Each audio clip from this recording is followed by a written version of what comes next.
আপনারা কেমন আছেন? আশা করি সবাই ভালো আছেন। আমি এখন দেখাতে যাচ্ছি রহস্যময় তথ্য। এই তথ্য জানাতে আমার খুব ভয় করতেছে, কারণ আমিও খুব ভয়ের মধ্যে আছি, কারণ আমি মারাও যেতে পারি। আসুন আমরা দেখি। এত গাছ এখানে, রহস্যমূলক তথ্য আছে, আসেন আপনারা দেখাই। এখানে এখানে ধীরে ধীরে চলতে হবে, কারণ এখানে আমার খুব ভয় আছে, এখানে আমার খুব রিস্ক আছে, কারণ আমি এই ভিডিওটা খুব রিস্কের মধ্যে করতেছি। আপনারা,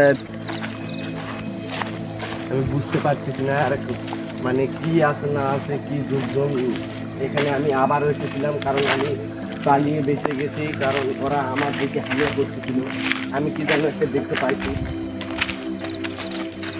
এই যে দেখেন ভাই, এখানে একটা খড়ি পাওয়া গেছে। এই খড়িতে ওরা মানুষ জীবজন্তু পুড়ে খায় এবং অনেক